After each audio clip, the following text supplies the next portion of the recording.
और अब बारी है हर एक टेंस को एक एक करके पढ़ने की। क्यों? क्योंकि beauty lies in the details. तो चलिए शुरू करते हैं सिंपल तरीके से, सिंपल टेंस के साथ, जो कि बहुत सिंपल है, क्योंकि जैसा नाम वैसा काम। सिंपल टेंस में सिंपल प्रेजेंट से शुरुआत करते हैं।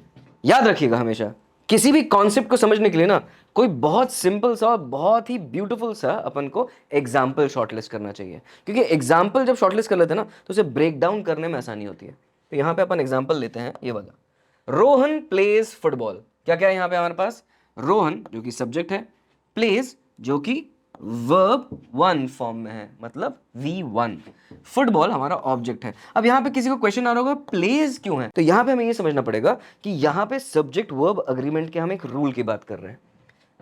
जब भी एक सिंगुलर सब्जेक्ट होता है वहां पे हमेशा एक प्लूरल वर्ब फॉर्म आता है। तो रोहन सिंगुलर है कि नहीं? नाउन है रोहन, सिंगुलर है, तो यहां पे प्लेज प्लूरल हो गया। अब ये नहीं कि बहुत सारी चीजें खेल रहा है वो, प्लेज का प्लूरल प्लेज नहीं है, वो खेलता है, वो खेल अकेले खेल ही रहा है वो अभी भी, बट यहाँ पे फॉर्म ऑफ वर्ब को हम फिर से और थोड़े डिटेल में जा रहे हैं। सब्जेक्ट वर्ब अग्रीमेंट के अंदर ये एक रूल है। और इसका जस्ट ऑपोजिट अगर हम कर दें, जब भी प्लूरल सब्जेक्ट होता है हमारे पास तो उसके साथ यूज होता है एक सिंगुलर वर्ब। ठीक है? अब प्लूरल वर्ब क्या होगा? फॉर एग्जाम्पल दे लिखा होता रोहन की जगह, तो दे प्लेज कभी नहीं होगा, दे प्ले होगा, क्योंकि दे ऑलरेडी क्या है? प्लूरल। दे तो एक से अधिक के लिए यूज करते हैं, है कि नहीं? उसके साथ प्ले आएगा, दे प्ले। खुद बोल के देखो, they plays, no no no, they play. Alright, Rohan she plays, he plays the guitar, he plays the violin. ठीक है? They play the violin. ये यहाँ पे एक छोटा सा एक्स्ट्रा ज्ञान, अच्छा लगे तो ठीक है, नहीं लगे तो मैनेज करिए, क्या कर सकते हैं, लैंग्वेज ऐसी भाषा है। अगर पढ़ाई इतनी इंटरेस्टिंग होती पूरी तरीके से तो सबको मजा आ रहा होता ना करने में, पर हम यहाँ पे कोशिश कर रहे हैं। अब और थोड़े एग्जांपल्स लेते हुए आगे बढ़ते हैं। सीमा रन्स टू स्कूल। अब यहाँ पे याद रखिएगा, यहाँ पे भी हमारा वर्ब फॉर्म वन है, यहाँ पे भी वर्ब फॉर्म वन है। अब हम जानते हैं रन क्यों नहीं और रन्स क्यों है। रन्स अभी भी हम वर्ब फॉर्म वन की ही बात कर रहे हैं। वो एस इसलिए जुड़ रहा है क्योंकि यहाँ पे सब्जेक्ट वर्ब अग्रीमेंट का भी एक रूल इंट्रोड्यूस कर दिया गया है, और ये क्या है? ऑब्जेक्ट है। और तीसरा आया हमारे पास, आई रीड द बुक। ये वाला को बहुत ध्यान से पढ़िएगा फिर से, आई रीड द बुक, मैं बुक पढ़ रहा हूं। Simple verb form one, verb form one, verb form one. ये हुआ हमारा सिंपल प्रेजेंट। कमेंट्स में बताना मत भूलिएगा आपको और कौन कौन से ऐसे एग्जांपल्स याद आ रहे हैं सिंपल प्रेजेंट के। अब आते हैं हम सिंपल पास्ट पे, क्योंकि पूरा वीडियो सिंपल टेंसेस के ऊपर है। दूसरा, सेम एग्जांपल को अभी हम पास्ट टेंस में बदल रहे हैं। अभी भी रोहन खेल रहा है, नहीं सॉरी, रोहन खेल चुका है, तो रोहन प्लेड फुटबॉल।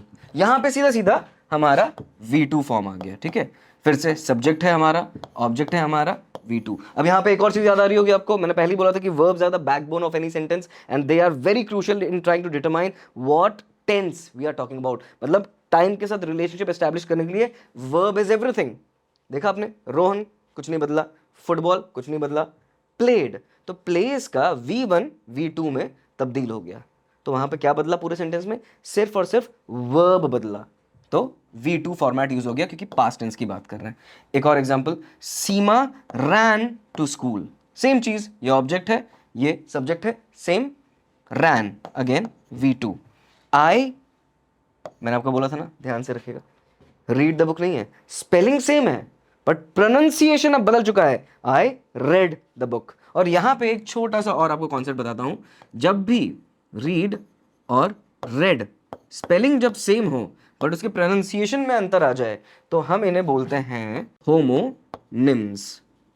मतलब सेम नाम वाले, मतलब सेम स्पेलिंग वाले, बट इनका जो साउंड है, इनका जो प्रोनाउंसिएशन जब हम बोलते हैं वो अलग हो जाता है। तो एक छोटा सा और concept about English. English can be a very interesting language, actually not English, every language is absolutely interesting, बस डिटेल्स में जाने की जरूरत है and that comes out of interest. तो यहाँ पे हमने तीन चीजें देखी, सिंपल पास्ट के तीन examples, Rohan played football, V2 change हुआ था V1 से, Seema ran to school, V2 change हुआ था, आई रेड द बुक, यहाँ पे भी V2 चेंज हुआ था। अगर आपको पिछले वीडियो का वो टेबल याद होगा तो आपको ये पता होगा कि तीनों में रीड, रेड एंड रेड ही था, V1 V2 V3। अब आगे बढ़ते हैं आखिरी सिंपल की तरफ, जो कि है simple future. Rohan will play football.